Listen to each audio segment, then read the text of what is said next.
Oh, he's looking now.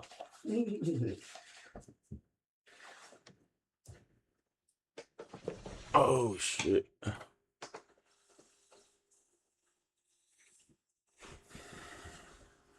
It's hot in here already, man.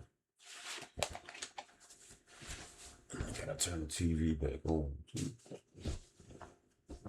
Leave my lighter right there. It's always going somewhere. The last lighter, man. What's good with y'all boys, man? We back with another video. As I can see, turn the TV back on so I can react to it. But it says how OT7 QUANNY and YBCDUL beef ended with death. Okay. Let's see. By Trap Lore Clips and Trap Morals. So he done collab both his channels together. Okay.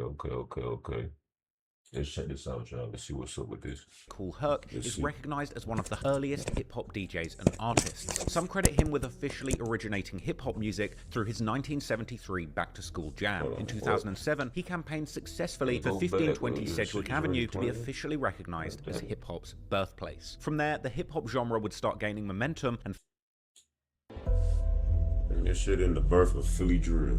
Oh, shit. To truly understand the rise of Philly drill, we need to go right back to the start. Drill is a subgenre of hip-hop, and the origin of the word hip-hop is unknown, though mentions of it date as far back as 1671 in the satirical play The Rehearsal by George Villiers, 2nd Duke of Buckingham and others. Okay, alright, maybe not that early, but jump forward a few hundred years, and Bronx resident DJ Kool Herc is recognized as one of the earliest hip-hop DJs and artists. Some credit him with officially originating hip-hop music through his 1973 back-to-school jam. In 2007, he campaigned successfully for 1520 Sedgwick Avenue to be officially recognized as hip-hop's birthplace. From there, the hip-hop genre would start gaining momentum, and Philadelphia became one of the first major markets to embrace rap music shortly after it emerged in the 70s. Lady B would actually be the first woman to record a rap record as a solo artist, shattering the glass ceiling before it was even constructed with her song To The Beat Y'all going gold. Lady B is credited as the first Philly artist to put rap on vinyl, and in commemoration in 2022, the city renamed the 5700 block of Windale Avenue in Overbrook Lady B Way. Philadelphia long supported dynamic and ever-evolving local music scenes. Back in 1985, Jesse Weaver Jr., aka Schoolie D, released the hit song PSK What Does It Mean, introducing gangster rap to the world for the very first time, with lyrics about a Philly street gang named PSK, or the Parkside Killers, inspiring the lyrics and the name of the song. The track had some of hip-hop's first ever lyrics about life as a gangster, as Schoolie D rapped about riding around with guns and pressuring suckers before ops were even a thing. And while Philly invented gangster rap, it wasn't the city that made it famous. When that song came out, it was the first time that other rappers realized that rap didn't have to be about partying and being happy all the time, according to the memoirs of hip-hop gangster rap legend Ice-T, who himself would bark on a long, illustrious Ice-T! Look at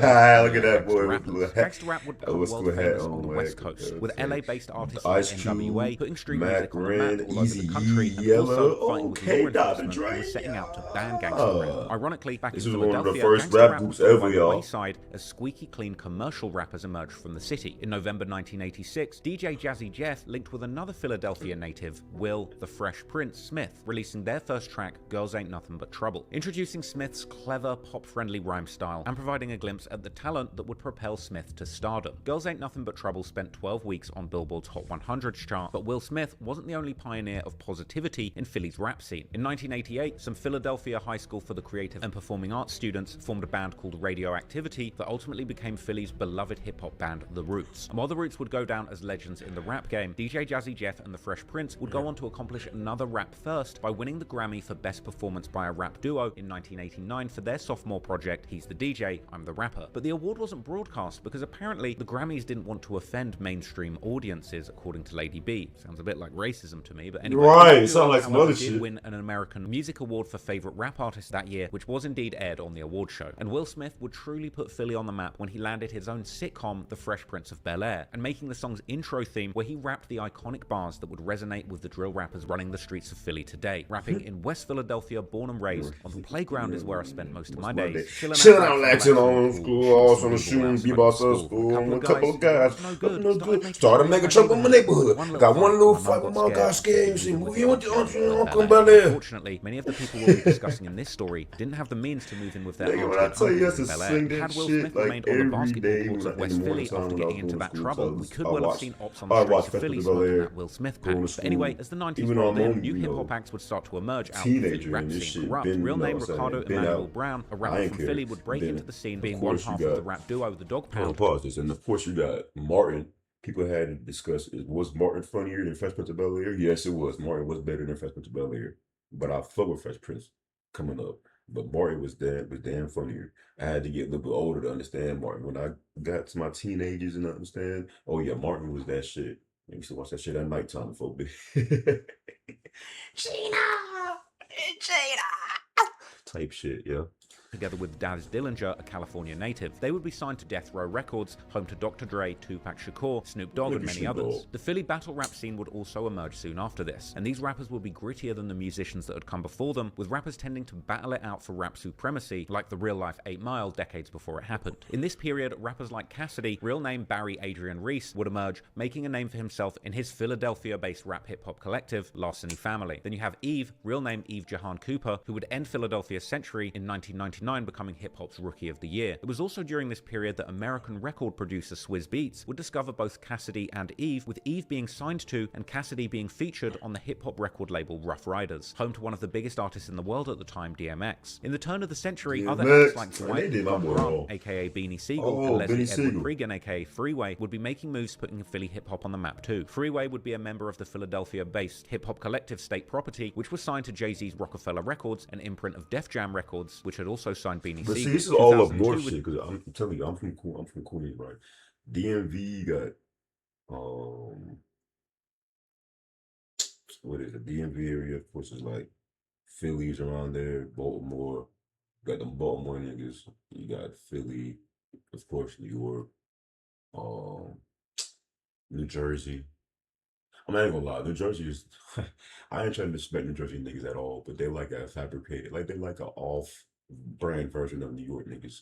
New York, New Jersey, Baltimore, Philly, Detroit. You feel me? Detroit. They be up north gatherings type shit going on. You feel me? Like I feel like all the niggas up north should click up and you know what I'm saying, get some music going. But it'd be a lot of death in the streets within the own cities of Philly. Like it don't even be like Philly versus goddamn Detroit and then like it'd be like Philly on Philly type gang killing. Like they just be killing each other. Philly's a whole war zone. You got New York on top, and you got Philly, Detroit, Baltimore. You got Virginia too, Virginia, Maryland, um,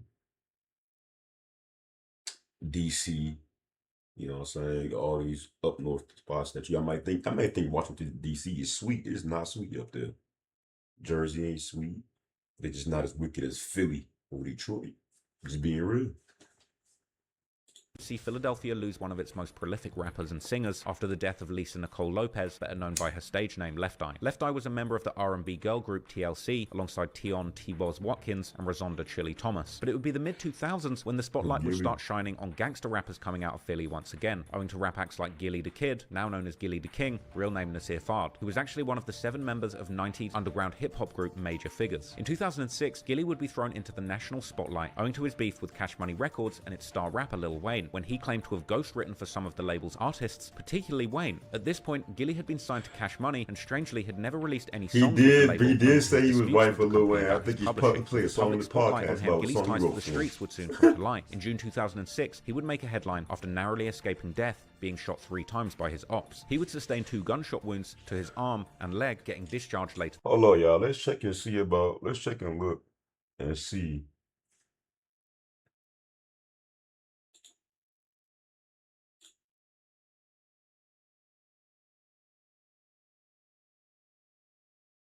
You're gonna go back to YouTube and type in the song Gilly said he wrote for Lil Wayne. Let's see.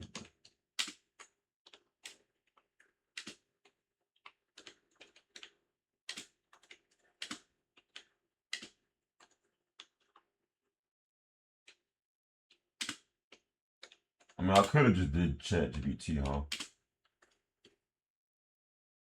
Y'all boys just work this. Just bear with me.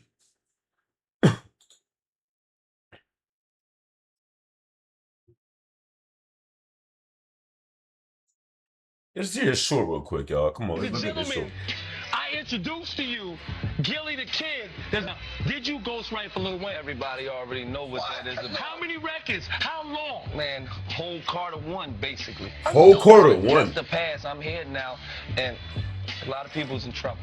Is that serious? I know it. It's serious. Cause it's who you know is coolest. Women like, ooh, it's Gilly. Legend round Philly like Julius Irving swerving. All up in that new whip. White on white Benny look like Cool Whip. Stay away from homies with the loose lips. Used to run around wild 2/5 smart enough. One gun, 2 clips. You know Gil, then you know that I'm real. You know I ain't never drug nobody's coattail. A hustler homie, but I don't need no scale. A decade long I've been getting them wholesale. When did it become cool for Danielson to disrespect Mr. Miyagi? Damn. Wax on, wax off, nigga. Holla at your boy. Wax packs off, nigga. Holla at your boy. Oh damn! So that's when he claimed that he wrote the whole quarter one for Lil Wayne. Cause he been claiming shit.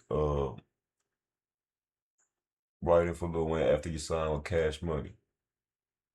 We might have to do a whole reaction to that in its own video, y'all. I ain't gonna lie. Cause he been claiming that he wrote for Lil Wayne. So yeah, that's just a little snippet. Let's go back. The same night, the FBI would now surveil his house, and on February the 8th, 2007, he would be arrested after authorities discovered that Gilly was running 2 drug stash houses where they found 89 pounds of marijuana and $404,000. But fortunately, Gilly was able to get back on the straight and narrow path later in life, eventually teaming up with Wallow and creating the blockbuster podcast $1 Million Worth of Game, interviewing the most popping rap stars in the modern era. However, Philly's treacherous streets would still impact Gilly's family, and in a tragic turn of events in 2023, Gilly's 25-year-old son, YNG Cheese, would be gunned down in a triple shooting in Philly. But as Gilly was departing the rap game, it was around this time that a young rapper from Philly named Robert Rameek Williams, aka Meek Mill, would be on a come-up. Raised in the North Philadelphia section of the city with his sister and inspired by his mother and father, who died when he was 5, Meek Mill began taking the rap game seriously at the age of 12 after losing a street battle to neighboring rappers. After taking and accepting the L, he would morph into a hardened battle rapper who became part of the group named the Bloodhounds, which had a short stint between 2006 and 2008, after which Meek would later sign as a solo artist to T.I.'s Grand Hustle Records. Meek 3 years Mill went later, in through a lot. 2011, he Niggas would probably jump ship to saying Rick Ross's he this, he Maybach music. that. He's zesty now. All this other shit. He was one of my favorite rappers. You know, back when he was with Dream Chasers and all that. Like he was one of my favorite rappers back in the day. Was Meek Mill. You know what I'm saying? All that. Obviously, you know about intro. Yo, everybody knows about just intro. But it's like, man, I was still rooting for him back when he was beefing with Drake. Man, I ain't not gonna lie. I'm just if y'all niggas like Drake over here, please leave. Shit is gonna be yeah. I'm not no nigga. He got Ghost Rider 4 too. Group, opening his own record label, Dream Chasers Records, where he signed to his own label that he's still signed to this day, and a name brand that's got mainstream recognition, with numerous hit mixtapes and albums being released under both labels. But despite having gotten in trouble with the law over the years, Meek Mill has never really referenced being in a specific gang in any of his music, and Meek Mill has openly spoken about the negativity that gang life can bring. Towards the late 2000s, Philly's music scene was Yo, I remember the time when Meek Mill and Nicki Minaj was together, and Meek was really on that street shit. I think somebody he was this and that. He was really outside in Philly, and Nicki Minaj was running. She was like, "I'm not gonna deal with this shit," and she was. they recorded her like, "Nicki, where you going?" and she was out of there.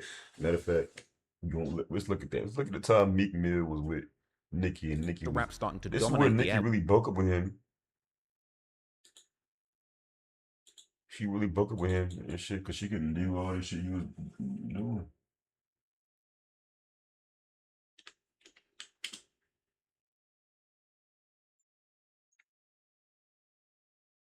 I spelled her name wrong, but no.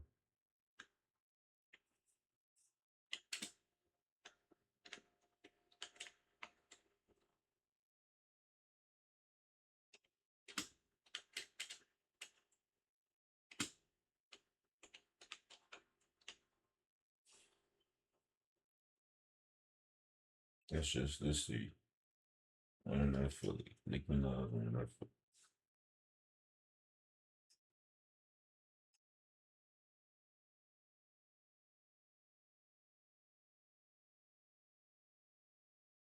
I'm trying to see if I can find the one where she was. running like she was out of there, bro.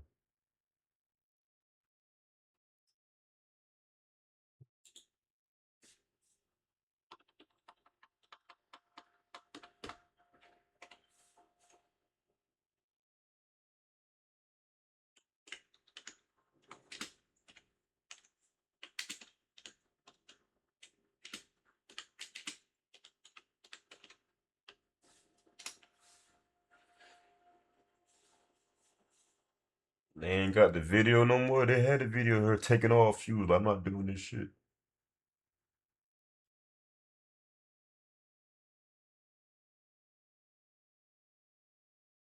Damn, I can't find it. It's not. I would have known what it looked like. She was booking it.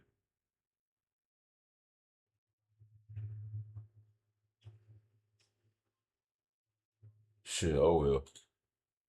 Back to the video. While R&B had been the go-to sound bad, for much y'all. of the early 2000s, the streets were starting to tell a different story, and one rapper would soon rise to personify the She was shift. booking it, though. She AR-Ab. was Born like, Abdul Ibrahim West and representing OBH, the original Block Hustlers, the rap label and group he co-founded with fellow Philly rapper Dark Low, AR-Ab took the grind mentality to the next level. He was an OG in the game, earning his stripes not just through his music, but also as a feared battle rapper, and also having gained a lot of respect in the streets. His skills would eventually land him a spot in Cassidy's Larceny Family, where he would make his mark as one of the toughest lyricists in the group. I keep me a coke strip popping, a dope strip popping, my 4/5 cocked. I put him to bed if he's short with the profits. Cause I'm trying to get my paper on, in the crib cooking coke with an apron on. While y'all was doing kid shit, playing in the schoolyard, I was in the crib loading shells in a bulldog. Y'all was in the pool hall, I was trying to move hard, then a block mine and it jumped like a bullfrog. OBH. But while AR-Ab's career was taking off, his name was already circulating in the streets for his alleged involvement in criminal activities. He wasn't just rapping about life on the corner, he was still living it. And in April 2013, AR-Ab would tweet about facing consequences from a past crime, revealing that he was caught up in a drug trafficking raid 3 years earlier. Shortly after, he announced his plans to turn himself in. Yo, it's AR-Ab, man. You know, I'm out here on the block, man. I got 5 days before I turn myself in the jail. Following the incarceration, the Free AR-Ab slogan became prominent in his music videos and amongst fans. And after serving 18 months, he was released on parole in November 2014, having allegedly reduced his sentence by participating in a boot camp program. However, in October 2018, AR-Ab, along with 8 others, was indicted on drug trafficking charges in North Philadelphia, where he was identified as the leader of the operation. And in November 2019, he was found guilty of conspiracy and drug distribution involving cocaine, crack, heroin, and meth. And on April the 15th, 2021, AR-Ab was sentenced to 45 years in prison. After AR-Ab's legal troubles cast a shadow over Philly's rap scene, a new generation of artists started to take the spotlight. Enter Samir Baisal Woods, better known on stage as Lil Uzi Vert. A stark contrast to the gritty, street-centric narratives that had defined rappers like AR-Ab, Uzi, standing at 5'4", with a body covered in tattoos and an enigmatic personality, brought a different kind of energy, a blend of melancholic lyrics and high-fashion flair that resonated with the youth in the city. Lil Uzi Vert broke into the mainstream in 2015 with emotional rhymes that amassed millions of streams on Spotify. His emotional yet energetic style created a whole new creative lane in the hip-hop genre. By June 2016, Uzi had cemented his place in the hip-hop culture, appearing on XXL's 2016 freshman class list alongside big names like 21 Savage, Kodak Black, and Lil Yachty, and his appearance in the cypher solidified him as a new force in the industry. Look, I can say what y'all want to say about Lil Uzi, because, you know, he come from Philly. Yeah, I can say what y'all want to say, because niggas saying that he took the flow of Atlanta or shit like that. I think he made his own little flow with the auto-tune, mumble rap type shit. You know, he was in that bind, that bubble of, you know, back when Juice WRLD was still living, XXXTentacion, Ski Mask, Trippie Redd, Comethazine, that group of guys. He was in that group. And he's still here today, still doing his thing, you know what I'm saying? But nigga like 26 now, 27, you know? So he started out when I think he was like 15 rapping. And then got mainstream when he was like 21. Some shit, I believe. Correct me if I'm wrong. 20, 21, one of them shits. But yeah, he been doing his thing, bro. So you gotta give him his flowers. He did a lot of weird shit, a lot of flamboyant, zesty shit too. Just like Thug. But as far as the music, he kept on making great music. So, yeah, he stayed consistent with that shit. About Uzi's possible gang affiliations have swirled over the years. DJ Drama and Don Cannon, Uzi's mentors and the heads of Generation Now, his label, have repeatedly debunked these rumors, emphasizing that Uzi's sole loyalty lies with their label and the music game, and that he's not a street rapper like the gangster rappers. This revelation disrupted the typical narratives around street life and affiliations, marking Uzi as somebody much more connected to music and creativity than the streets, but still being inspired by life in Philly. In a sense, Lil Uzi Vert represents a shift in Philly's hip-hop scene, a brief move away from the hardcore streets-driven stories of battle rappers like A.R.A.B. to a more emotionally complex and commercially savvy sound, and his journey highlights the power of mystique and artistry where public perception often blurs the lines between reality and performance art. But after Lil Uzi Vert's meteoric rise in the mid-2010s, another Philly native began carving his own path in the hip-hop scene, PNB Rock. But unlike Uzi's energetic genre-blending style, PNB Rock, born Rakeem Hashim Allen, would bring a completely different vibe to the table. His music was a reflection of the duality of life in the streets of Philly, hopelessness mixed with fleeting joy. His breakout single Selfish, released in 2016, showcased his ability to merge emotional storytelling with catchy melody.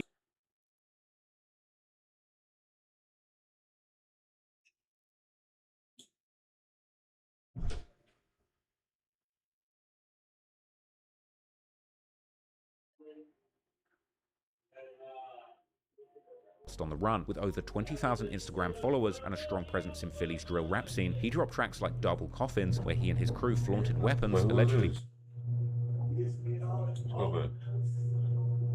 While PNB Rock represented a more melodic, emotional side of Philly's hip-hop scene, a newer generation has emerged in his wake, determined to leave their mark on the city too. Another one of the rising names from PNB's block in Germantown is Kaiser Reeves, better known on stage as Hop Out Blick. Fat Dog, go ahead and introduce yourself to the people who ain't too familiar with you. You already know it's Hop Out Blick, the real trick. The real book is it's a lot of imposters out here too. They ain't me though. Repping the same PNB set that PNB Rock hailed from, Hop Out Blick is seen by many as part of the younger generation known as the Tortures, a group carrying the torch of PNB into the future, though with a harder, more drill-orientated sound of music. However, Hop Out Blick's burgeoning rap career has been overshadowed by his involvement in a violent shooting. In April 2024, Reeves was charged with murder in connection with a shooting that left 3 teenagers dead: Mark Ballard, Salah Fleming, and Khalif Fresgi, with another person being seriously wounded. According to the police, the incident stemmed from a gun trafficking deal gone wrong, with Reeves and others attempting to rob the buyers, which quickly escalated into gunfire. Despite the gravity of the charges against him, Hop Out Blick continued to push his music career whilst on the run. With over 20,000 Instagram followers and a strong presence in Philly's drill rap scene, he dropped tracks like Double Coffins, where he and his crew flaunted weapons, allegedly props, in front of the camera. And his boldness extended to interviews too, where he openly discussed his life and music, seemingly unfazed by the fact that he was indeed wanted by the authorities. Like I said, I just started popping my shit. I just started talking about that shit. It be no cap in my rap. That's all entertainment though, you feel me? But that's made up. Hop Out Blick's rise and now potential fall reflects the darker side of Philly's rap culture, where fame and street life often intersects with tragic consequences. As the Tortures continue to emerge out of the next wave of PNB, the story of Hop Out Blick will play a significant role in shaping the narrative of this generation, caught right in between the allure of music and the danger of the streets. But while the story of Hop Out Blick and the Tortures unfolded, another crew was steadily rising to prominence in Philadelphia's volatile underground rap scene, the Young Bag Chasers, or YBC. This group, a dangerous collection of rappers from West Philadelphia, had been deeply involved in a gang war, battling at least 6 rival gangs across the city. One of the founders of YBC was one of the earliest rappers from their set, J100, dropping tracks like Turn Up Part 1, a street song with bars all about shooting their ops and running around Philly with guns. But behind all of these gangster rap songs are real stories of the actual deadly gang war playing out in the streets of Philly. Their music, much like their street reputations, were fueled by disses, often calling out fallen rivals in their songs. And it wasn't just music for these guys, it was personal, and it earned them a toxic infamy on platforms like Reddit. The streets would buzz with chatter that YBC had made enemies on nearly every block in West Philly, pushing their way to the top by stacking bodies and releasing tracks that celebrated their violent exploits. But as the tables begun to turn, those same blocks that YBC had been taunting came together to take revenge. The narrative would shift, and the once feared YBC at times would start becoming the hunted. People would say that they had torched so many neighborhoods, only for those very blocks to unite and start torching them back, all while continuing to rack up views on their inflammatory rap songs. Despite the online hatred, YBC became a name that rang out across the streets of Philly. But on the opposite side of this conflict was people like Lil Bucks from OTF, a prominent figure in Philly's drill rap scene too, who's gone on to have a prolific rap career, as well as rappers whose hard-hitting tracks and unmistakable presence on the mic made him a target of the ops too, as well as fans on Reddit desperately trying to work out his specific gang affiliations. OT7 QUANNY is Zoo Gang, a crew with another affiliated rapper Poundside Pop, known for tracks like Zoo Militant, who apparently famously rejected a record deal from Meek Mill. QUANNY, who started gaining traction around 2020 with his crew No Regrets, featuring rappers like NR Bore and Lil Nas. superstar. Coming into his own with a series of solo freestyles by late 2021, his style and presence are undeniable, and his collabs with other notable figures, including Skrilla, made him a key player on the field. Skrilla, a more versatile artist who initially avoided QUANNY gang had affiliation. robbed. I heard he robbed that the Twitch streamer Rod Live Roddy.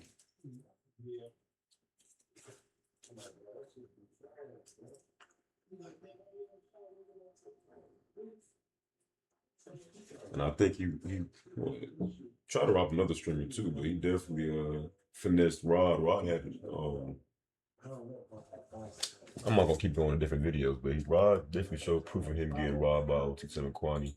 Eventually found like himself aligned with major $3,500. figures in the city's rap scene on both sides. Though he would initially steer clear of picking sides, his actions would end up speaking louder than his earlier videos. By 2023, Skrilla had found himself collaborating with all corners of the city, including Lil Uzi Vert. He would even work on tracks that seemed to intentionally blur the lines between friend or foe, featuring on tracks with YBCDUL's ops like Lil Bucks and Poundside Pop, with their ironically titled song Hood Hopper. But his appearance in a controversial and respectful collab with YBCDUL, titled McButtons and McNuggets Part 2, led many people to believe that Skrilla had ultimately sided with the YBC gang, considering that this was a song disrespecting a dead rival of YBC. Skrilla's willingness to navigate Philly's treacherous rap politics made him both respected and feared, and it wasn't long until the streets started to take notice. But anyway, those are the key figures, and now you know the complicated background to Philly's rap music history. In the next chapter, let's dive deeper into some of these gangs behind the music and the streets they control, to peel back the layers and understand why Philadelphia's drill scene has become a powder keg ready to explode. So let's take a closer look at the modern-day gangs inspiring the murder music in Philadelphia, most specifically one of the most deadly groups, YBC, the Young Bag Chasers.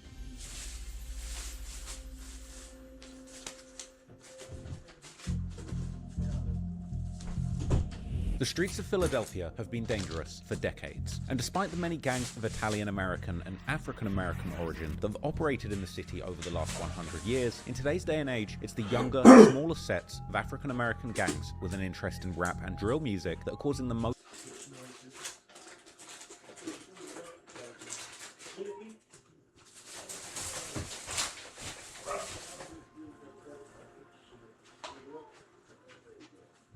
chaos on the streets of Philly. On Reddit forums like the infamous Philly Alright. What I missed? in the city over the last 100 years, in today's day and age, it's the younger, smaller sets of African-American gangs with an interest in rap and drill music that are causing the most chaos on the streets of Philly. On Reddit forums like the infamous Philly Wiki detailing the going-ons in Philadelphia's gang strongholds, people share fan-made gang maps which identify all of the blocks and gangs and their respective turf in Philadelphia. And these are updated constantly, showing countless gangs to be aware of. Oh, don't tell me y'all want to freeze up on me now. In Philly's treacherous streets. Yeah, come on, in man. terms of today's story, there's really one gang that stands out amongst the crowd, not only being one of the most dangerous, but also the most disrespectful. This is a crew known in the streets as YBC. YBC is a Philly street gang with the letters YBC standing for Young Bag Chasers, or Youngers Bout Chicken. J100 was a founding member and rapper from the crew, and YBCDUL, aka Mr. Disrespectful, would wind up being one of the most prominent members in recent years, particularly as a result of his popular and offensive rap songs all about the gang war. Other prominent YBC members include Fat Seam, Eam Stacks, Mir Pablo, FS DeBender, Reek 1200, Curry, F5, Darfetti, Baby 1K, Baby Wick, Yak Yola, Money Making T.O., Baby Car, Kerr, Peso, and Lil Moo. The YBC turf is 42nd, 43rd, and 39th Streets, with their area sometimes being referred to as Josh World in memory of YBC Josh, one of the earliest members to lose their life to the gang war. At some point, YBC expanded and formed an alliance with a North Philly crew notorious for shootings called YFA. In the now infamous Brandon Buckingham interview, YBCDUL explained how YFA is actually the younger generation of the YBC gang. Would you say that YBC is from West Philly? Yeah, YBC is the bottom. We got a couple that's like from North and shit. Majority like YBC originated from West, and everybody in YBC like we somebody like Big Brother or something that's in like YFA. Like it's two groups, it's YBC and YFA. That's the younger version of us. Interestingly, one of Philly's most famous singers in the modern era was PNB Rock, and his PNB gang hailed from a nearby block and is affiliated with the YBC and YFA crews. YBCDUL would even take Brandon Buckingham Man, this shit getting choppy. To tour PNB Rock's block, showing you just how comfortable YBCDUL felt there. Past 30th Street right now. We on past 30th and Bay, and we in PNB. This PNB Rock block though, like this where PNB Rock from, like. Hop Out Blick is another famous member affiliated with PNB who made numerous songs with YBCDUL. Now Hop Out Blick is currently. Yeah, that's why I was lagging.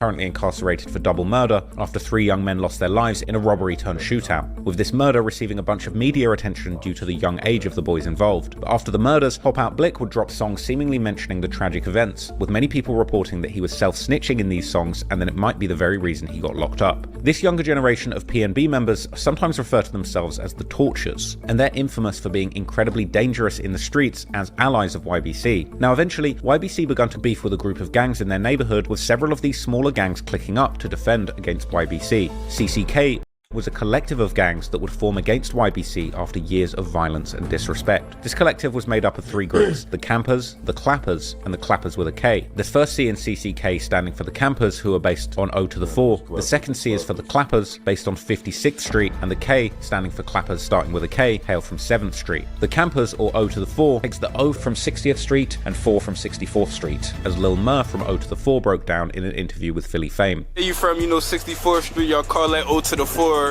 I mean, explain that for the people when it's 60th and Lansdowne and 64th and Cop. Alright, okay, yeah, go ahead. My ties for real. We all grew up together, you dig me? That's all. Now, one of the most notable members of CCK is Lil Bucks, a rapper from the gang who has multiple songs on YouTube that have millions of streams. A few other prominent members of CCK include HL Osama, Sid aka Fro, Buka, and a plethora of other members who we might touch on in this video. But a number of other crews would also click up with CCK to beef against YBC. For instance, the 39th Street clicked up with 44th Street aka the Mont in an effort to avenge Sid and Kanye, 2 young men who were killed in this deadly gang war. YBCDUL would also beef with a few other sets from around his turf, with 59th Street and 62nd Street also being ops of YBCDUL in his set. This means YBC is surrounded by ops on almost every side, and interestingly, the music made by members of all of these gangs would be a major catalyst in the violence going on their blocks. But anyway, YBC members would actually begin making music a number of years ago, with one of its founding members, J100, being one of the first people to start making music all the way back in 2017. One of his first songs, Know How We Comin', featured Lil Car, where the 2 teenagers flex that the ops know how they are coming and that they should be afraid of the violent tendencies of YBC members.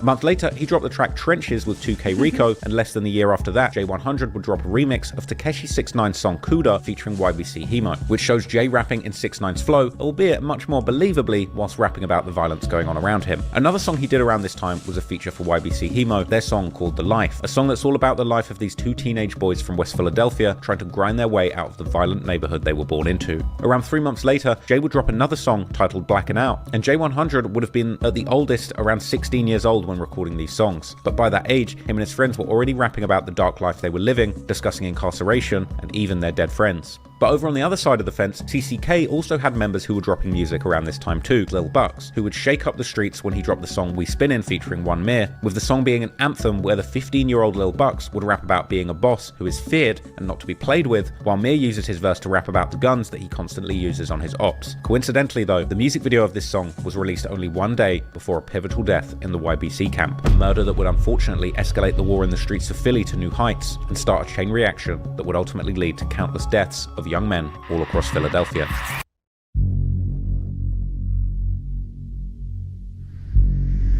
After years of disrespect and violence, karma was finally catching up to YBC in the summer of 2024. After many of their most violent members had been taken off the streets by Philly DA Larry Krasner, there were few active members ready to defend the block, and the number of soldiers still in play for YBC was dwindling by the day. In early August 2024, a YBC member called Kwame Hall, aka Mir Pablo, was arrested after attending the sentencing of Arshad Curry. Later posts on Reddit suggested that he had been arrested in connection with the murder of someone called Arifi in 2023. Real name Sharif King, he was gunned down on July the 8th, 2023 in an incident that was caught on camera.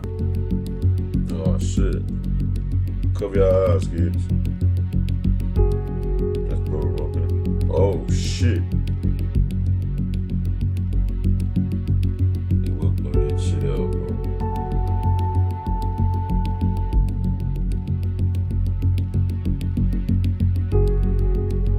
Yeah, I can see YBCDUL was likely feeling crushed at this point, with the huge sentence handed out to Curry and another one of his friends, a prominent YBC member Mir Pablo, getting arrested the same day. Things were looking tough for the YBC camp, and the fans and pundits were truly noticing it. On the 7th of August, Philly-focused YouTube journalist American Confidential dropped a 23-minute video all about how Dul had asked fans to pray for YBC after Mir Pablo's arrest. I ain't even gonna lie, bro. Stop commenting for Mir Pablo on my page, bro. That not right. That bro, they said he went rogue. R-O-G-U-E. Look it up. Look at the definition of rogue. But that's bad, bro. Yo, but I ain't gonna lie, man. Pray for YBC, man. Dul's comments about Mir not being right and going rogue was actually a reference to his recent post, inferring that somebody is snitching following this arrest. Despite feeling down about the fate of his friends, YBCDUL was more popular in music than he had ever been, and he was collaborating with more prominent YouTube documentary makers to help spread his message, and doing so in rather bizarre ways. On the 17th of August 2024, YBCDUL released a very unusual video. A music video for a song called McBuckingham, featuring a verse and appearance from YouTuber Brandon Buckingham, who didn't rap any violent or disrespectful lyrics himself. Unfortunately, got kind of used as a bit of a prop by YBCDUL, who used the video title to make another pointed diss towards Booger. And the video used AI, like Dul did in the McNuggets and McButtons video, to make it seem like Brandon Buckingham was actually Ronald McDonald, a twisted play on Booger's fast food job. And on the second verse, YBCDUL didn't hold back, spitting, "He had a fast food job, he should have worked where they let you take it out." Clear dig at Booger's job at McDonald's, and Dul would continue twisting the knife, going even further, ending the verse with the line, "Booger felt that McButton bust his top." Despite Booger having been dead for 8 months by this point, YBCDUL showed no signs of letting up, continuously dragging Booger's name through the mud to antagonize his brother Sani Goon and their gang CCK. I found this part to be a little bit chilling, and the way that Dul kind of dragged an arguably unsuspecting Brandon Buckingham into the disrespect. I caught up with Brandon in an interview on my second channel where he broke down the history of this collab and explained that he actually told Dul that he didn't really want to be on a track that was dissing dead people. Like I know I got a lot of criticism for that song, hopping on that song. I wanted to do a song because we did a song together. You saw how that organically happened. We're hanging out, we're filming. The rapper wants to go to the studio, so we go to the studio. I wanted to hop on the beat first, so I did my verse with Dul rapping about drug addiction and whatnot. Then he did his verse. I thought it sounded good. I didn't know what he was talking about. And then we did the music video. It's supposed to go in the vlog. He ends up wanting to drop it on his tape, and I'm like, yeah, that should be fine. And then as I'm doing my research, I'm like this might put a target on my back. Like, you're dissing people on the song. I don't know if this is a good idea. And he's like, it's fine. Like, look at Skrilla. I've done all these songs with Skrilla. Skrilla's fine. It's no big deal. And I'm like, whatever. And then he says he wants to do a music video. I'll be honest, man. Like, when I saw that video, I almost felt like bad for you, because I almost felt like you'd been tricked and maybe like sucked into some danger that maybe you didn't sign up for. Because I saw that, and like I break down music professionally, right? So I listened to your verse and I'm like, there's nothing really offensive. You're talking about drug addiction and like your experiences and like stuff that you all and my people friends around that have died. Yeah. Exactly, stuff that's gone on around you. That's what rap's about. That's authentic rap. You're talking about what's true to you. You're not realizing that he's putting you, like, I think what was interesting was it's like, you didn't say anything offensive. You probably didn't realize anything offensive was going down. But then the context that Dul's kind of placed you in with the whole Buckingham thing and then the Ronald McDonald thing, it's almost like, I kind of felt bad for you. I felt like, damn, like he kind of a real disrespectful gangster kind of tricked you into some dangerous. Like, did you feel that way? Yeah, I don't want to act like I'm a victim or anything. Like, I'm a 29-year-old grown man. I should have been smarter. But you know, just I don't know. I don't want to say he tricked me. Long live Dul. I really like Dul. It was my decision, and you know, I apologize to the families of the people that were dissed on that song. Like, I didn't mean to diss them, and I know how it looked. I never chose the song or the title McBuckingham. We weren't wearing clown makeup. I know Poetic Flock was like, he said, I'm not about this. That was not me. I don't know anything about the people I was talking about. I am not a killer. Nope. He making sure his name is clean. I feel you, bro. He's wearing clown makeup. Like, no, that was an AI thing. That was not my decision. Now, it turned out that this collab came out off the back of a new documentary that Brandon had made exclusively with Dul that came out on his channel a few days after the song. So on August the 22nd, 2024, Brandon Buckingham would release his video titled "The Most Hated Rapper in Philadelphia, Life is Mr. Disrespectful." In the video, Brandon would apparently use information from Dul to tell the stories of his many friends in YBC and what happened in the war leading up to this video. When Brandon asked Dul some of the most disrespectful things that he'd ever done, He said that one thing that came to mind was when he threatened to slap K3's mom. One of the most disrespectful John though, and I said I was gonna slap K3 mom though. You were gonna smack his mom? Yeah, cause she be dissing my homies. I don't know what she be on. She like an old miserable mother. During the vlog, Dull pulled out guns and told Brandon that they're really in the trenches. Y'all think it's a game? That's how we coming. We in the trenches, like we in Philly. I'm outside. Clarify, those are legal firearms. Legally obtained, legally owned firearms. Illegal firearms. Illegal. Disrespectful. In the vlog, Dull also claimed that he's respected in the streets and nobody's ever shot at him. It really is dumb. Though it's like, okay, y'all doing y'all thing, y'all doing y'all street shit, cool. When y'all start bringing cameras into it, trying to glorify it, and it be illegal. Like, the fuck are you doing, bro? That's that dumb dickhead shit right there. Like, cool, you doing your thing, but when you put cameras in your face and just be like, no, it's illegal. Bro, they even try to help you, just be like, yeah, they're all legal. Illegal. Come on, bro. That's good. That's the goofy shit. Yet. Like, the street vouch for me. Anywhere I go, nobody don't play with me. I never got robbed. I never got touched, shot at in the city yet. In the vlog, Dull also claimed that he'd just stolen a Draco from somebody and gun butted them just yesterday. We just took a Drake yesterday. We just took a Drake and he got gun butted with it. You don't feel weird speaking about that publicly? No, we do this. Dull would walk Brandon through the hood, notably bragging how that he was outside in these streets and had his feet on land, and even said that he would kill an op on the street right now if he saw one, and even joking that Brandon should help him get the drop on the ops for him. They said I'm the most hated rapper in the city, right? Like when Quilly said, bro, why is he walking like that? His legs about skinny as shit. Well, he's doing, yeah, bro. Yeah, niggas with them skinny ass legs gotta be shooters. They gotta have the big ass records in that hoodie right now. Feet on land, like I'm feet on the land, like my feet is on the earth. Who that? They busting the Yui too. I feel like half your ops aren't outside. They're in a virtual reality. None of my bro. They would go kill one of them niggas. They know not to do no shit. I wish somebody. I'm sorry, Brandon Buckingham, bro. I wish you would. I wish he would go try walk around, try to do a vlog with like a Lowski the Reaper or One Mirror, bro. We gonna flame that joint, bro. Watch me in the crossfire if it comes down. This nigga just said, yo, Brandon Buckingham, if you go interview some other niggas, my ops, I'm gonna flame them up when I know you gonna interview them. What? Yo. To it. You had to get that drop up. Say nah. Nah, he ain't no psych now. He dead ass. Dull would later say that people in the crew are scared to go to the war zone at night. How we talk, we've been walking around all day, right? Now once it get time to walk into the war zone, don't want to come no more. You see do now and all that. They don't want to come to the war zone. When it's time to go to my hood, I want to go to the war. I want to come to the war zone. I'm about to go. I'm about to go put my feet on land. And Dull would walk Brandon through his hood and show how run down the area of 42 and Parkside is. What's the rundown? Where we at right now? Right now we on 42nd and Parkside. This my block. This abandoned, bro. This hood abandoned. Not even houses wise. I'm saying like people being out here wise. Like look at that. Yeah, like. Yeah, look at that house right there with the lime green and the brick. Look, your glass is broken, all that. It's like still liable to stay there. Yeah, this was our bando. We used to be in here. This is our bando for sure. We still get in there? And it's still like this. But and this door right here, just was open. Will Smith on these joints right here.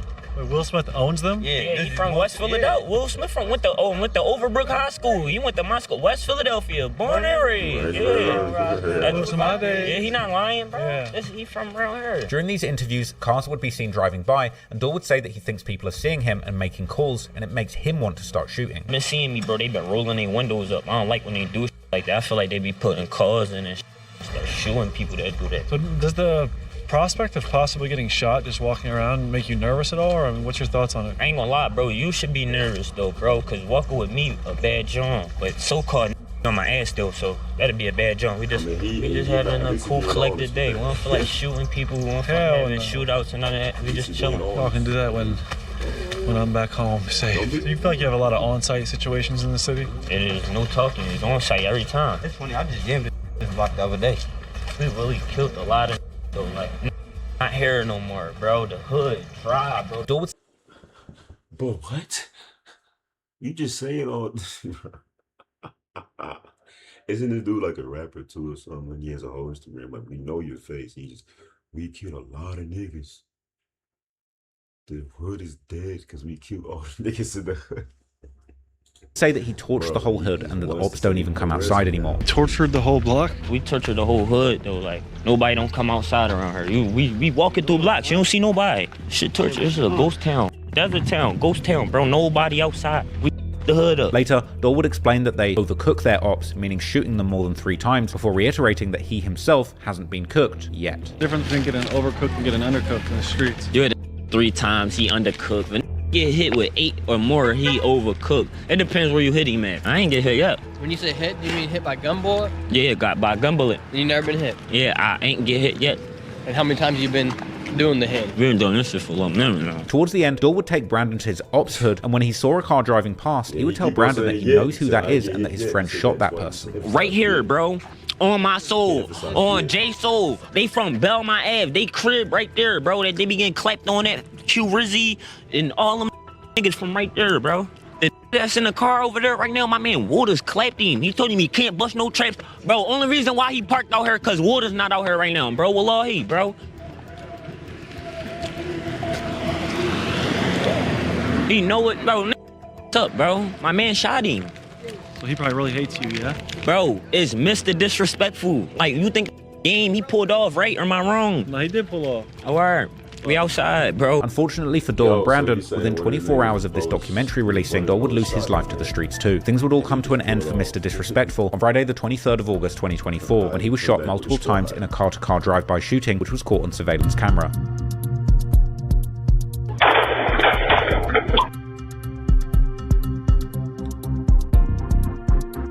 Comments on the video would point out that this was likely a targeted hit as the car pulled up and only shot specifically at the backseat window where Dole was sitting. Police say a 25-year-old YBCDUL, real name Abdul Vix, was shot in the chest and hand on the 5500 block of North 6th Street. Ironically, one of his last songs was actually named 5500. Dole was rushed to an area hospital where he was pronounced dead. 6 ABC Philadelphia would run a news report that showed close-up recordings of the bullet holes in the car Dole died in at the crime scene, and helicopter footage of the cops continuing to comb the scene would be shown too. And 2 days later, a full report on the murder would be broadcast on the same channel, even playing the full surveillance footage of the drive-by shooting itself. We are learning new details about the investigation into the murder of a person police say is a well-known gang member.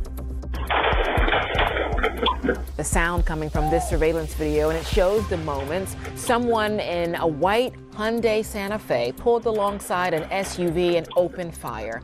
According to Philadelphia police, the deadly shooting claimed the life of Abdul Vix, also known as Young Dul. Detectives say Vix is a member of the street group YBC, and they say this video is now being investigated in connection to the shooting death. It happened in Philadelphia's Olney section Friday in broad daylight. The vehicle where the shots were fired from was found burned out on a street nearby. The other vehicle where the person died inside of is now being held by police. And posts would circulate depicting Dole, Lil Jeff, and Scoom, saying that these 3 demonic drill rappers all lost their lives within months of meeting up. Users of the city's r/Philly subreddit reacted with happiness to the news that the gang leader in their city was no longer in the streets. Another post saw people making a mockery of the situation, sarcastically saying that the world lost a great mind up there with Albert Einstein and George Washington, while others pointed out how it's strange that the 3 subreddits dedicated to Philadelphia were taking this news completely differently, with commenters under the news posted on r/Philadelphia saying that they were rushing to r/Philly wiki to get the inside scoop on the background to the latest gang-related murder in their city. Naturally, the people most jubilant over Dole's death would be his rivals in the streets. Some from CCK claimed it was game over for YBC and YFA after Dole's death, but YFA members denied this and claimed that nobody's been hurt in retaliation for Qua or Boog's murders. Apparently, KJ's mother was trolling after Dole's death too, saying shots of 42 all around and asking people why she wouldn't troll Dole. Shots of 42 dual all the way around. Shots of 42 dual all the way around. Yes, I'm trolling. Why would I not troll? Why would I not troll? She'd also made a post which claimed that Dole's arm was shot off and that people at the hospital didn't want to help him because he dissed their cousins. He missing limbs. Wait, what? People at the hospital was calling and taking pictures. I think when they came in, they looked at him and was like, man, that's my cousin. I ain't helping him. You help him. What? I ain't helping. We called the hand. I heard him. He missing a whole. You're lying. There's no way. Philly is wild though. EMS saying they not gonna help somebody because they shot they dissed their cousin. EMS, the doctors, are saying they're not gonna help a patient because their cousin got dissed by them. This what we doing? And What he say, slide or provide? That providing hand is no longer there. I heard there's other pieces missing of his body. He got holes in his body. They blew pieces of him. However, comments claim that this couldn't possibly be true. Interestingly, having released their vlog together just the day before Doll's untimely death, Brandon Buckingham would be catching some heat within the hip-hop community, particularly from DJ academics who would diss Brandon and actually praise me, suggesting that Brandon was being irresponsible and voyeuristic, making content with actual gangsters. You know, usually anytime, bro, I'm just sorry, I'm just not keeping up with these guys who are cosplaying as rappers, but they're really killers these days. So like, I'll go to like a Trap Lord Ross page, and I do think Trap Lord Ross is really just the biggest journalist in terms of, he's the biggest documentarian in the culture right now. And I love what he does. I think he made the media list, which obviously well deserved, like, good guy. I will say, and I don't know this Brandon Buckingham guy, he might be like the Andrew Callahan guy who's not really into hip hop. He's just kind of, oh, I'm just gonna be the white boy voyeuristic type of look. So he's not like Trap Lord Ross. Trap Lord Ross, you could tell, like he's at least caring about the culture somewhat. Now, I'm friends with both academics and Brandon, and I feel like academics maybe was a little hasty to judge Brandon because at the time he'd probably not seen that much of his stuff. Like, I have seen quite a lot of his stuff and I know him. I feel like what Brandon's really trying to do with his content is give you more of an on-the-ground report of what a day in the life is like for the drill rappers that he's covering. Whereas with me, I'm taking a more historical approach, trying to lay out all of the history that I can find on a given topic, and academics is more of a 24 hours breaking news service at the very cutting edge of the hip-hop music scene. But also, I did feel like academics didn't necessarily go that hard on Brandon here. It was definitely an underhanded comment based on probably limited knowledge of Brandon's catalog, but it seemed like this comment really offended Brandon, who to be fair was probably still in the grieving process of losing his friend Dull. And as a result, Brandon would snap back at academics in a savage post that circulated on Reddit, where he dissed academics saying that Axe sits on the computer inside all day and is scared to go to the hood like he is. Brandon would then post an update video addressing academics, denying the accusations of voyeurism, saying that he had become genuine friends with Dull, as well as refuting conspiracy theories that he or his vlog was the reason for Dull's death. Anyone trying to act like I set him up or I wanted this to happen is like sick in the head, like a sick, twisted person. Why would I want someone that I just did a video with, someone that I was planning to go out to Chicago with, to St. Louis with, why would I want something bad to happen to them? For my own gain, like what, so I can get 1 million views? That is insane. That is not worth it at all. And not only that, the car that he ended up passing in, unfortunately, was not shown in my video, not in a single frame. It's not in a single frame of my video, that white car he passed away in. But he unfortunately had shown it online before, so people may have seen that. But it was not in my video whatsoever. What is it? What is pants? What kind of pants? What is this? What kind of, is this boxer pants? What is this, nigga? What the hell is you wearing, Brandon? Also, the location he passed away in Olney was not a location that we visited at all during our video shoot, right? We went to 42nd, 43rd, went to the Galleria, we went bowling, we did all this stuff, but we did not go to Olney. So people trying to say I gave up his location is insane. Not only that, but the video was filmed on May 13th. It wasn't filmed the same day or the day before. Maybe someone that Brandon's actually friends with, actually has a relationship with, passed away and he's grieving. They just went and blindly started attacking me and going off, saying all these crazy stuff. I'll pop some stuff on screen if you guys want to pause the video and watch some of the stuff that they're saying about me. But it is absolutely crazy, and I'm getting mad people wishing death upon me, wishing death upon my family. But something that really pissed me off is this fat, drunk, woman-beating bum, DJ Academics. So he doesn't even know me. Damn, he went in. Whoa. Put your hands up. Hands up. My arms is long. Put your hands up. My hands is up, though. You can't see my hands, but my hands is up. I got long arms. My arm is about 6'5" wingspan. But look. Damn, academics. He said this, bro. Hold on, go back. Replay. Reverse. Is insane. Not only that, but the video was filmed on May 13th. It wasn't filmed the same day or the day before. Maybe someone that Brandon's actually friends with, actually has a relationship with, passed away and he's grieving. They just went and blindly started attacking me and going off, saying all these crazy stuff. I'll pop some stuff on screen if you guys want to pause the video and watch some of the stuff that they're saying about me. But it is absolutely crazy, and I'm getting mad people wishing death upon me, wishing death upon my family. But something that really pissed me off is this fat, drunk, woman-beating bum, DJ Academics. Damn, so he doesn't even know me. He looks at me for 1 second and says that I'm not for the culture, I'm not a fan of rap music, and says I'm voyeuristic. What has DJ Academics ever done? He's always sitting behind his computer screen. He's really a fat, he's a fat, drunk, sitting behind his computer screen, watching my video, reacting to my video, saying that I'm voyeuristic. right? He's being voyeuristic about me. He's never even done anything. He's literally afraid to go outside. He's never even been outside. And I'm not trying to act tough because I know I'm a super civilian. I'm not about that life. But bro, I'm really risking my life going out here, going into these people's communities and immersing myself in their environment and building real relationships and building real friendships. but look, Never bro, said shit about Duel till he died. No, man, look, when it comes to me, look, I'm not gonna sit here and be like academics is perfect because academics he has a shitty personality. He be doing some wild shit. He done did shit with said some shit to a little kid about sex and stuff. When he get drunk, he just do a lot of wild shit. You know that. But we people that's not from Chicago didn't really know Chicago like that. So I came in and he did what he did. Now he did paint a bad picture about Chicago. I'm not gonna say he did it, but he was doing the same shit when New York drill too here and there. He was doing a lot of other drill shit too. But just the drill that got popping was the Chicago drill for his shit. You wouldn't be complaining if you got the views and payments that he was getting from them Chicago drill videos. You would not be complaining. Nobody would. He was just the first nigga to do this shit. Plenty of other niggas was doing that shit too. He was just the first nigga to pop off and do this shit and get, you know what I'm saying, real viewage, real viral off that shit. But when it comes to you and your shit, Brandon Buckingham, I fuck with your shit too. But you are risking your life, nigga, because you're not about that life. You are a super civilian. So why is you even in these areas? It just looks like you're just trying to get a quick money grab. That's a good way to get hella views. That you a white boy in the trenches with niggas. Nigga, you know that's gonna get you work. Even if academics was to be in the trenches with niggas, he would get views, but it would not be as much as you. Guaranteed your shit gonna go be trendy once you post a video with some shit. Especially if you go record with a nigga that just got accused of killing some niggas like a month ago or some shit, and then you do a video with them. Your shit gonna go higher. Wait, it's gonna go viral. Academic shit gonna get views. He gonna get paid, but it's not gonna be as big as your shit. You know what I'm saying? So, and he's looking at it like kind of like some culture vulture shit, like DJ, like not yeah. Is it DJ Vlad? Not Vlad. Vlad, the dude that has the podcast, and he be saying he the op, he the feds, or whatever. Even though that's dumb to say that because I mean at the end of the day, don't go to his interviews. Just don't. If he asks you for an interview, don't go.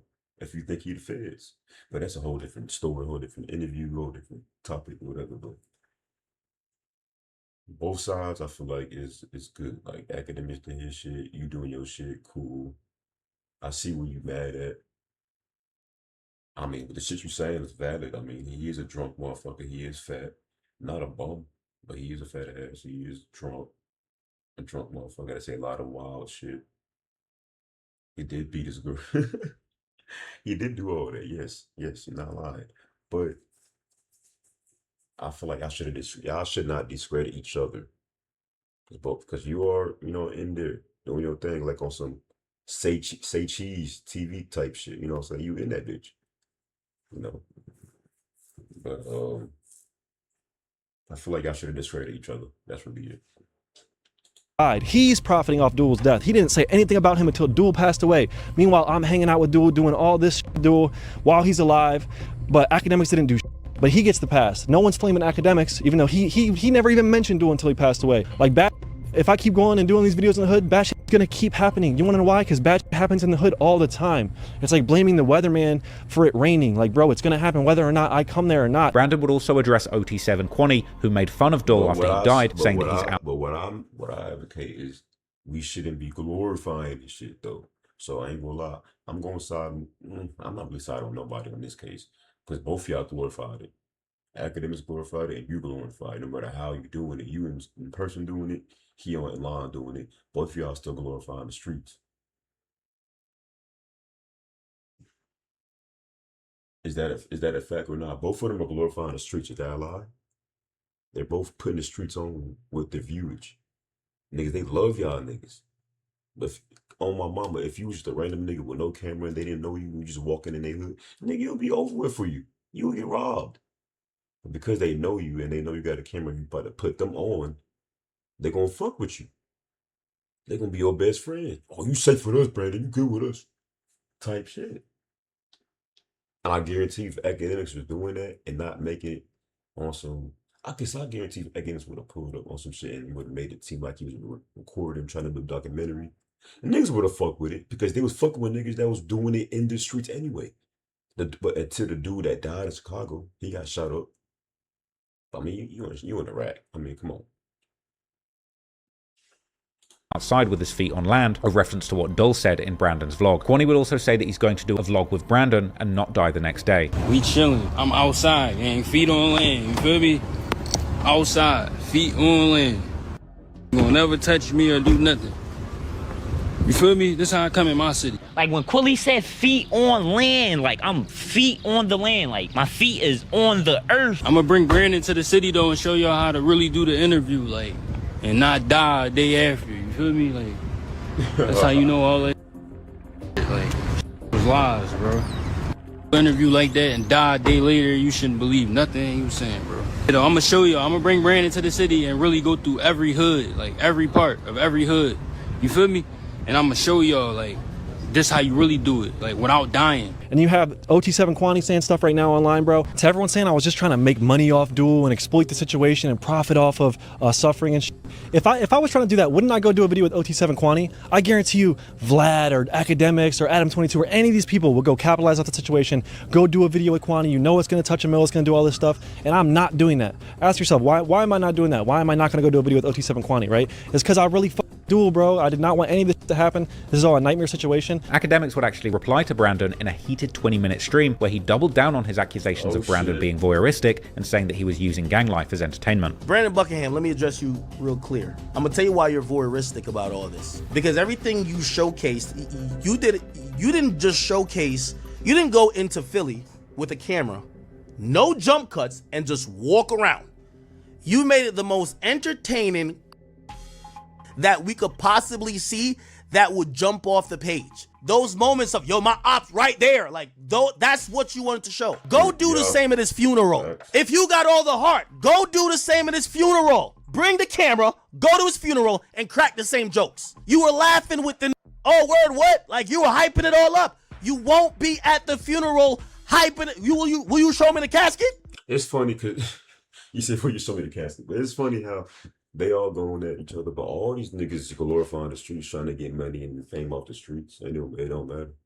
All these niggas trying to get their clout off and money off the streets. It don't matter if who fuck with who. It don't matter if Brandon Buckingham was just cool with Lil Dude. He didn't want him to die. His sacrifice, that's what he needed. What are you talking about? Nigga, all these niggas are arguing with each other over the same bullshit that they do, and they covering the streets. No matter how you do it, he did it. He covered the streets, the war in Chirac. He covering the war in Philly. Y'all doing the same shit. Y'all arguing over the same shit. Y'all both getting bread. What is Act mad because he getting more now? He did it a different way. Is Brandon Buckingham mad because Act don't like the way that he doing it because Act was the pioneer of this shit? It don't matter. All y'all getting paid off this shit. You won't. You know, YBCDUL wanted to do an interview with me. And I said, what are we talking about? I said, we talking about, you know, the meek stuff, maybe people not giving you the chances, whatever. He wanted to diss his ops. I said, whoa, what's going on? I said, yo, I'm the biggest killer in Philly. I said, nah, I'm good. You see, I don't hate on young covering hip hop. But Brandon Buckingham, like, me and you in hip hop can't even talk. Numero uno, you're just a bum. Oh, shit. You can't even talk to me, period. You're being voyeuristic when you go through a city, you showcase all the violence in the videos throwing up gang signs. That's not voyeuristic. What am I? You're in the videos throwing up. You can't say that's not. You can't say that's not no. You know what I'm saying? Bro, he trying to get paid. Look at him throwing up the C's with the blue. Grip card, bro. He's trying to get that shit paid, bro. Come on, bro. And we know he's, bro. How? Man, that's what I'm saying. Sometimes it don't matter. Like, you can be in the field, but you're in the field for the right or wrong reasons. He's trying to get paper off this shit, trying to be in the field with these niggas. Look at this. This is wild, bro. gang signs. You're not a Crip. Brandon would later tease a possible diss track on Academics, which later dropped in the form of a song and music video called Internet Clowns. Now, the track had a very Philly-influenced beat and flow, along with a music video filmed in the trenches of DC, making it look like a genuine drill video. But ultimately, this beef would be a kind of light-hearted sideshow for people following the Philly drill scene closely, providing fuel for a lot of conversations around the ethics of journalism when reporting on real crime that relates to music. But back in the city of Philadelphia, there would soon be major developments from law enforcement, as the police would quickly have several serious breaks in the case of YBCDUL's murder. The car used in the murder was found burnt out by police after the crime, and apparently ballistics and other evidence was found in the vehicle. Police would later say they found fingerprints on the doors, and before the car was burned, police tracked it to the alleged killer's home before it was then driven to the location it was set on fire. And police actually claimed to have footage showing the suspect and 2 other men leaving the location the car was burned. But most importantly, they were able to work out that the killer had actually connected his personal phone to the car and made several self-incriminating calls before burning it, including ones to friends in jail to brag about the crimes committed and referring to the murders carried out like basketball, just like the social media and Reddit pages sometimes do too. The killer was eventually identified as a 16-year-old named Aiden Waters. Users of Reddit's Philly wiki would react saying that they couldn't believe that Mr. Disrespectful was taken out by a teenage rookie gang member, with others pointing out that if you actually look into the shooter's background, even at 16, he ain't no rookie. Another video of him doing pull-ups as a tiny child would circulate as well, and even more bizarre news would circulate suggesting that he'd actually been a champion track runner. However, unfortunately, he wouldn't be able to outrun these charges. A Philly Inquirer article broke down the facts, explaining that Aiden Waters was accused of 2 murders and 8 attempts within a 5-day span in August 2024. Days before the murder of Dull, he allegedly shot into another car full of teens, hitting 2 people, including one other 16-year-old who died after being hit by a bullet to the head. And a video would later circulate on Reddit claiming to be made by Aiden after the murder of Dull, posting a picture of somebody waving a gun at the camera and then somebody smoking a blunt, with someone explaining in the comments that the guy with the gun was actually his friend Sir from the Mont, who died in a car accident that, if you remember, Dull had actually disrespected. And the second clip after the one of his friend was the shooter saying he was smoking on Dull, with other affiliates posting the image actually saying that they killed Dull for Sir from the Mont. If you remember, in Dull's September 2023 song, The Wait Is Over, he would rap the dark line, Sir from the Mont died in that V, just like Paul Walker. Ironically, after all the disrespect aimed at people that had been murdered, it would be this throwaway comment about someone who died in an accident that actually drove someone to kill Dull. There's a set called 445, or the Mont, from Belmont Ave, and the Mont are actually in alliance with another crew called Fast Break, who came together against YBC. Following the murder, a post would circulate which people claimed to depict the gang called Fast Break celebrating one of their young shooters' achievements, with a caption once again comparing the gang wars to sports, saying, "This is the top seed in the league. I love my camp over everybody. Big Fast Break." Now, the Fast Break name of the gang is actually itself taken from a type of offensive strategy in basketball. Others apparently posted in Instagram comments days after the murder, saying that Fast Break just scored the biggest bucket of the league. Fox 29 News would report on the arrest as announced by the district attorney against the shooting group known as Fast Break. In a light rain near a basketball court in Olney, DA Larry Krasner reports he's charged a 16-year-old with the killing of 2 and the wounding of others as part of a shooting group known as Fast Break. A small group of young people in the city of Philadelphia made a decision to hold a gun, to point a gun at another human being and pull the trigger.